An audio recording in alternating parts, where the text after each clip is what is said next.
देखते हैं। अगला क्वेश्चन भी यही है, असर्शन रीजन। क्या बोल रहा है वो हमसे बोल रहा है कि जो जिम्नोस्पर्म है, in gymnosperm the pollen grain are released from microsporangium and carried by air current.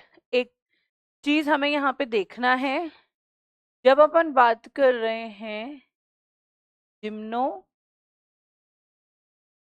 में, ठीक है, जिम्नोस्पर्म में हम बात करते हैं तो हम मेल और फीमेल के लिए यहाँ पे क्या बोलते हैं, मेल है, और यहाँ क्या है, फीमेल।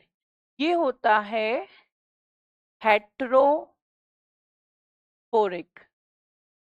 हेट्रोस्पोरस। हेट्रो का मतलब होता है यानी कि मेल और फीमेल अलग अलग टाइप के स्पोर से बनते हैं। उनका क्या नाम होता है, जब मेल बनता है तो वो किससे बनता है, माइक्रो स्पोर से, और जो फीमेल होती है वो किससे बनती है, मेगा स्पोर। ये माइक्रोस्पोर या मेगा स्पोर एक्चुअल में बनते किसके अंदर हैं, ये बनते हैं माइक्रो स्पोरेंजियम में। ठीक है, माइक्रो स्पोर बनते हैं जिससे क्या बनता है, मेल, और मेगा स्पोरेंजियम किससे बनता है, मेगा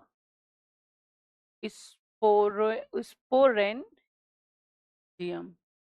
ये बात समझ में आ गई? ठीक है, अब हम आगे बढ़ते हैं। तो ये अलग अलग टाइप के स्पोर बनते हैं, इसलिए इसको कहा जाता है हेट्रो। हेट्रो मतलब होता है different, different type, different type of spore. ठीक है, यहाँ तक की बात समझ में आ गई। चलो क्वेश्चन पे आते हैं। तो उसने ये बोला कि पॉलन ग्रेन बनता है और रिलीज होता है माइक्रोस्पोरेंजियम से, जो एयर करंट से, हवा या एयर के थ्रू वो क्या करता है, ट्रांसफर करता है। नेक्स्ट में बोलता है कि रीजन क्या है, क्योंकि एयर करंट कैरी करता है पॉलन ग्रेन को to the mouth of archegonia. चलो एक और वर्ड आता है, जब हम मेल की बात करते हैं तो मेल रिप्रोडक्टिव पार्ट के लिए वर्ड यूज किया जाता है एंथेराइडियम, एंथेराइडियम, और फीमेल के लिए यूज किया जाता है आर्कीगोनियम। इसको कुछ आर्चीगोनियम भी बोलते हैं, बट राइट वर्ड आर्कीगोनियम ही है। तो फीमेल जिसका हम सिंबलाइज भी कर देते हैं मेल, ओके। इसमें एंथेराइडियम जो किसको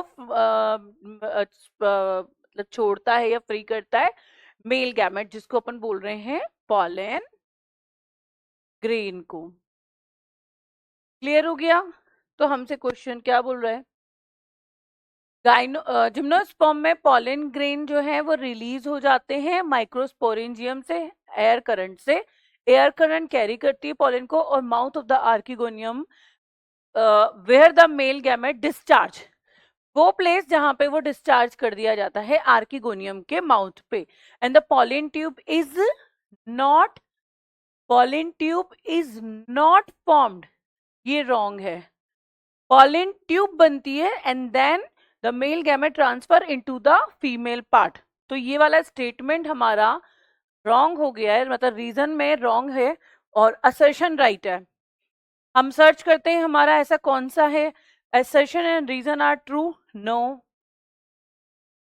assertion is true but reason is false, yes, answer हमारा यही है, क्योंकि assertion is false, no, ये भी नहीं हो सकता, assertion reason not explanation, no। ये not लगाते ही स्टेटमेंट क्या हो गया, हमारा चेंज हो गया। सपोज दैट यहाँ पे not नहीं होता, तुम्हारा आंसर क्या होता, कि reason is a correct explanation for assertion। ठीक है, ये बात समझ में आ गई। तो राइट आंसर में कौन सा जाएगा, बी।